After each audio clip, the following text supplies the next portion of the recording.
Gauri Suryavanshi, S मराठीमध्ये आपलं स्वागत। वळूया आजच्या बातमीकडे। उंबरठण महाविद्यालयात महिला सक्षमीकरण व्याख्यानमाला आणि हळदी कुंकू कार्यक्रम संपन्न।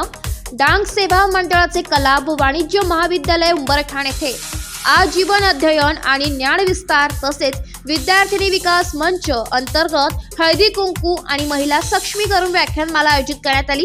कार्यक्रमाची सुरुवात दीप प्रज्वलन आणि स्वागत गीताने करण्यात आली। कार्यक्रमाचे सूत्रसंचालन प्राध्यापिका उमा देशमुख यांनी केले। तसेच कार्यक्रमाचे प्रास्ताविक प्राध्यापिका यवले ज्योती यांनी केले। त्यात त्यांनी हिंदू धर्मात असलेले हळदी कुंकवाचे महत्त्व सर्वांना सांगितले। हिंदू धर्मात अनेक रूढी परंपरा सण उत्सव साजरे केले जातात। प्रत्येक ठिकाणी हळदी कुंकूचा वापर केला जातो। व्रत वैकल्य नैवेद्य अशा अनेक गोष्टी आपण कुटुंबात करीत असतो। स्त्रिया जेव्हा या गोष्टी करतात तेव्हा त्यांना कुटुंबाचे स्वतःचे समाधान तसेच पुढच्या पिढीला हा वारसा पुढे नेण्यासाठी शिकवण्यास मदत करते।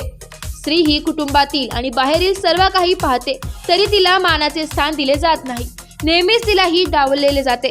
यासाठी या कार्यक्रमाच्या निमित्ताने महिला सबलीकरणावर व्याख्यानमाला आयोजित करण्यात आली असे त्यांनी सांगितले। महाविद्यालयाचे प्राचार्य डॉक्टर एकनाथ आहेर यांनी आपल्या मनोगतात शिक्षण हाच महिला सबलीकरणाचा मुख्य पाया आहे असे मत व्यक्त केले। उंबरठण पंचक्रोशीतील महिलांनी मोठ्या प्रमाणात सहभाग नोंदविला होता। या व्याख्यानमालेत महिला सक्षमीकरण कायद्याची भूमिका आणि महिला सबलीकरण या दोन विषयांवर व्याख्यान करण्यात आले। एकलव्य आश्रमशाळा उंबरठण येथील प्राध्यापिका उज्ज्वला वाघ यांनी महिला सबलीकरण या विषयावर व्याख्यान केले। त्यांनी यात म्हटलं आहे की आजच्या आधुनिक युगात देखील महिलांना दुय्यम स्थान दिले जाते। भारत हा पुरुष प्रधान असून देखील सर्वच मोठमोठ्या पदांवर महिला कार्यरत आहे। त्यांनी 3E संकल्पना सांगितली। त्यात पहिली ई एज्युकेशन, दुसरा ई एम्प्लॉयमेंट आणि तिसरा ई इक्वॅलिटी या तीनही संकल्पना सविस्तर सांगितल्या। विविध पदांवर कार्यरत असलेल्या महिलांचे दाखले देण्यात आले। उदाहरणार्थ चंद्रयान 3 या मोहिमेत महिलांचे सर्वात जास्त योगदान होते। तसेच आजची स्त्री ही द्रौपदी मुर्मू सारखी एक अर्थतज्ञ आहे। प्रतिभाताई पाटील यासारखे राष्ट्रपती देखील झाल्या। क्रीडा क्षेत्रात देखील महिलांनी उत्तुंग असे स्थान मिळवले।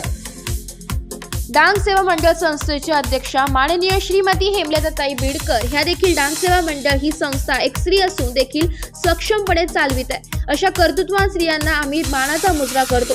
दुसरे व्याख्यान दादासाहेब बिडकर महाविद्यालय पेठ येथील माननीय प्राध्यापिका प्रतिभा शिरसाट यांनी महिला सक्षमीकरण कायद्याची भूमिका या विषयावर व्याख्यान केले।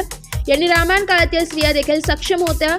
स्त्री ही आदिशक्ती आहे तर ती अबला कशी होणार अशी काही उदाहरणे दिली। स्त्रियांवर होणारे अन्याय अत्याचार मोठ्या प्रमाणात होत असल्याचं सांगितलंय। पुढे त्यांनी देशातील राज्यनिहाय स्त्री पुरुष समानतेची आकडेवारी सांगितली आहे। भारतातील संविधानातील महत्त्वाच्या तरतुदींवर त्यांनी लक्ष केंद्रित करून घेतले। संविधानात असलेले अनुच्छेद हे विविध प्रकारचे तरतुदीवर अंमलबजावणी करते। भारत देश हा कायद्यांवर चालतो। त्यांनी विवाहविषयक कायदे, महिलांवर होणाऱ्या अन्यायाविरुद्ध असणारे कायदे, मालमत्तेविषयक असलेले कायदे, फौजदारी कायदे, देवदासी प्रतिबंधक कायदा असे अनेक विविध कायद्यांविषयी कार्यक्रमाला उपस्थित असलेल्या स्त्रियांना मार्गदर्शन केले। व्याख्यान झाल्यानंतर जमलेल्या सर्व महिलांना हळदी कुंकाचे वाण व तिळगुळ वाटप करण्यात आलं। या कार्यक्रमासाठी जमलेल्या सर्व महिलांनी चांगल्या प्रकारे प्रतिसाद दिला। या कार्यक्रमासाठी महाविद्यालयातील प्राध्यापिका कलावती थविल, प्राध्यापिका हेमलता महाले, प्राध्यापक मधुकर गावित, प्राध्यापक सुभाष पवार, प्राध्यापक मनदीप राऊत, प्राध्यापक तुळशीराम चौधरी, श्री अनिल कदम, श्री अनिल ठाकरे, श्रीमती यशोदा गावित या सर्व शिक्षक व शिक्षकेतर कर्मचारी वृंदांचे मोलाचे सहकार्य लाभले। एस मराठी न्यूज साठी प्रतिनिधी लक्ष्मण बागुल, बोरगाव।